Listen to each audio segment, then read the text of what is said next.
છાલ, છોતરા અને ગોટલા. છાલ, છોતરા અને ગોટલા હાસ્ય નિબંધના રચયિતાનું નામ બકુલ ત્રિપાઠી છે. તેમનો જન્મ નડિયાદમાં 26 નવેમ્બર 1928માં થયું અને અવસાન 31 ઓગસ્ટ 2006માં થયું. સોમવારની સવારે, હૈયું ખોલીને હસીએ, સચરાચર વગેરે તેમના નિબંધ સંગ્રહો છે. દૂરદર્શન પર આવતી તેમની ગપસપ શ્રેણી ખૂબ લોકપ્રિય થયેલી. આ નિબંધમાં લેખકે ભારતીય લોકોની ગમે ત્યાં કચરો નાખવાની, ગંદકી કરવાની માનસિકતા પર કટાક્ષ કર્યો છે. સમગ્ર હાસ્ય નિબંધમાં લેખકે અવળવાણી અને કટાક્ષ દ્વારા આપણી ગંદકી અને અણઘડતાની કુટેવને પ્રકાશિત કરી છે. આપણી મૂળ ભારતીય સંસ્કૃતિ એ વેદ, પુરાણો, ઉપનિષદની સંસ્કૃતિ, રામાયણ, મહાભારત, ભાગવતની સંસ્કૃતિ, રામ, કૃષ્ણ અને બુદ્ધની સંસ્કૃતિ. પણ એ તો બહુ પુરાણી વાત થઈ. આગળ જતાં આપણે ભારત દેશમાં આજે નવી જ સંસ્કૃતિ વિકસાવી છે, છાલ, છોતરા અને ગોટલાની સંસ્કૃતિ. પેલી મહાન સંસ્કૃતિના અવશેષો આજે જડે છે. પુરાણા મંદિરો, સ્થાપત્યો, સ્તૂપો, પણ એ બધાને ઢાંકી દે છે આપણી નવી સંસ્કૃતિ, છાલ, છોતરા અને ગોટલાની સંસ્કૃતિ. અરે પેલી પુરાણી સંસ્કૃતિને મંદિરો, સ્થાપત્યો, સ્તૂપો ઉપર છવાઈ ગયા છે આજની આપણી તાજા નવબની સંસ્કૃતિના પ્રતીકો, છાલ, છોતરા અને ગોટલા. ખરેખર તમને આપણા યાત્રાધામોમાં પણ શિલ્પો, મૂર્તિઓ, ધર્મ પ્રતીકોની આસપાસ નાળિયેરના છોતરા વેરાયેલા દેખાશે. એમ તો કેળા પવિત્ર ફળ છે, ઉપવાસ વખતે ફરાળનું ફળ છે. એની છાલો આપણને ઠેર ઠેર દેખાશે આપણા ધર્મસ્થાનોએ. અને આપણે ધાર્મિક ભાવનાવાળા હોવાથી પરમેશ્વરની આપણા પર અઢળક કૃપા છે. આપણા દેશમાં આંબા છે, આમ્રફળ છે. વિશ્વના શ્રેષ્ઠ આંબા પરમેશ્વરે આપણા ભારત દેશને આપ્યા છે. આનાથી આભારવશ થઈને આપણે ગોટલા પ્રભુને અર્પણ કરીએ છીએ. જોજો આપણા યાત્રાધામોની ગલીઓમાં. એટલે જ કહું છું, આપણી નૂતન સંસ્કૃતિ છે છાલ, છોતરા અને ગોટલાની સંસ્કૃતિ. અરે પેલા પ્રાચીન સંસ્કૃતિના પ્રતીકો તો ક્યાંક ક્યાંક જ દેખાય છે. ક્યાં સોમનાથ અને ક્યાં દ્વારકા, ક્યાં અંબાજી અને ક્યાં ડાકોર, ક્યાં બનારસ અને ક્યાં જગન્નાથપુરી. છૂટા છવાયા ક્યાંક ક્યાંક જ આવ્યા છે આપણી પ્રાચીન સંસ્કૃતિના પ્રતીક. પણ આપણી નૂતન સંસ્કૃતિના પ્રતીક તો દેશમાં ક્યાં નથી. ઠેર ઠેર, અત્ર તત્ર સર્વત્ર છાલ, છોતરા, ગોટલા. એમાં સૌથી પવિત્ર છે ગોટલા. આખોય ગ્રીષ્મનો સમય આપણે આપણી ગલીઓ, શેરીઓ, માર્ગોને ગોટલાથી વિભૂષિત કરવામાં ગાળીએ છીએ. આપણે ઉદાર છીએ. કેરીનો રસ આપણે ખાઈએ છીએ એ કબૂલ, પણ કેરીનો રસ કરતાં ગોટલા વધારે વજનદાર હોય છે. એ આપણે અર્પણ કરીએ છીએ સમાજને. આપણે ખુલ્લામાં એને ઠાલવી દઈએ છીએ. જેને ભોજન કરવું હોય તે કરે. ઘણું ખરું ગૌ માતાઓ આનાથી પ્રસન્ન થાય છે. આપણે તો શું, આપણી માતા કે શું ગૌ માતા, અડધી કેરી આપણી સગી માતાને અર્પણ, બાકીની અડધી કેરી ગૌ માતાને અર્પણ. આપણે મ્યુનિસિપાલિટીનું પીપ પાસે પડ્યું હોય તો પણ ગોટલા તો બહાર જ નાખીએ છીએ. એનું કારણ સમજો. પીપમાં ઊંડેથી ગોટલા કાઢીને ગાય માતા કેવી રીતે ખાઈ શકે? બહાર પડ્યા હોય તો ગાયો પણ ખાય. શ્વાનોને પણ સુગંધ લેવી હોય તો લે. મક્ષિકાઓ પણ યથાશક્તિ આ સ્વાદ લે. આપણે તો માનીએ છીએ કે જીવ માત્રને ઈશ્વરે ઘડેલો છે. શું આપણા છોકરા કેરીનો રસ ખાય અને મક્ષિકાના બચ્ચા ભૂખ્યા રહે? ના ચાલે. આપણી સંસ્કૃતિ એ સ્વાર્થીપણાને સ્વીકારતી નથી. આપણે તો ગોટલા ખુલ્લામાં જ નાખવાના. છોતરા મોટે ભાગે મગફળીના. એ મૂલ્યવાન વસ્તુઓ છે, પણ ગાયો કે મક્ષિકાઓને એ કામ નથી આવતા. એટલે આપણે છોતરાને એક જગ્યાએ ખૂણામાં કે દિવાલ પાસે કે રસ્તા વચ્ચે ઢગલામાં નથી નાખતા.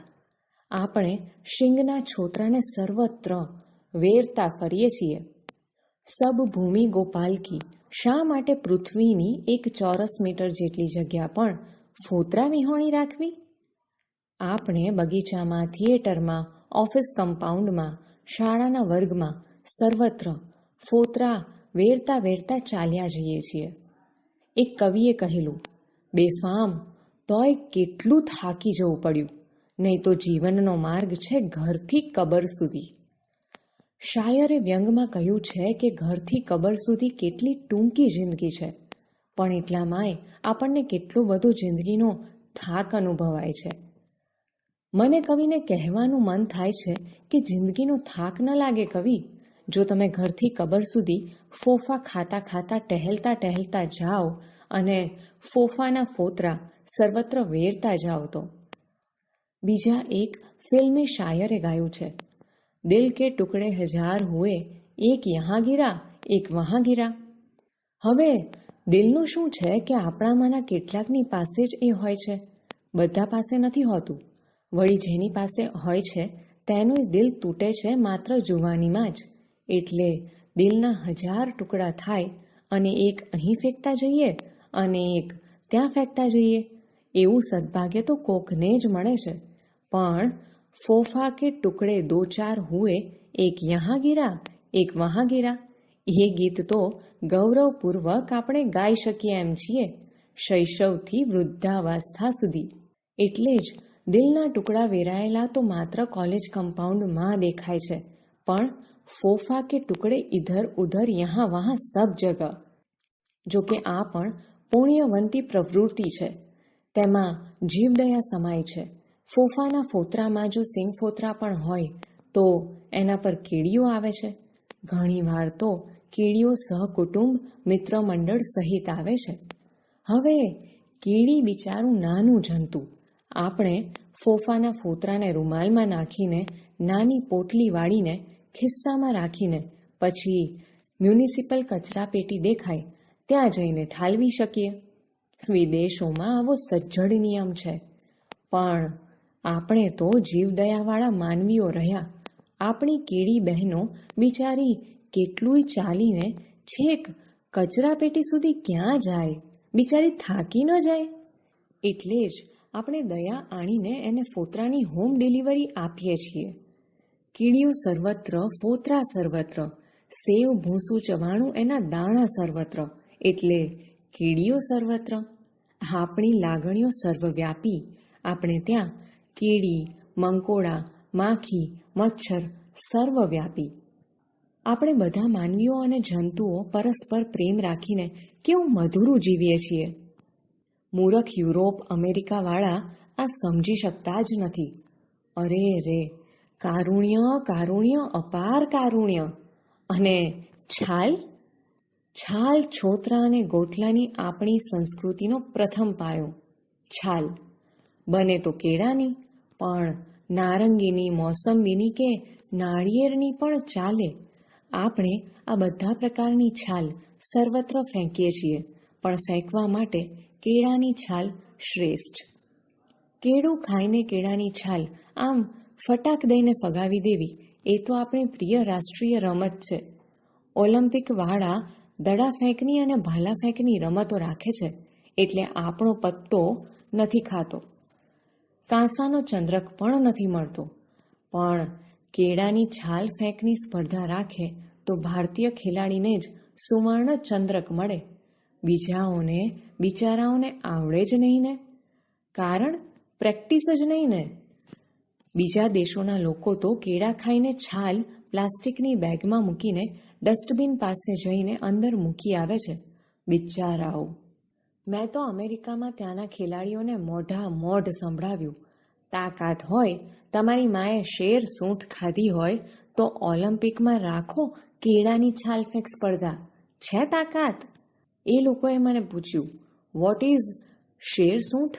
મેં કહ્યું, કપાળ તમારું. મેં તો ઘરને ત્રીજે માળેથી ઘરની અંદરથી કેળાની છાલ ફેંકતા મિત્રોને જોયા છે કે જેમની છાલ બારીની બહાર, બાલ્કનીની બહાર, બરાબર સડકની વચ્ચોવચ્ચ પડે.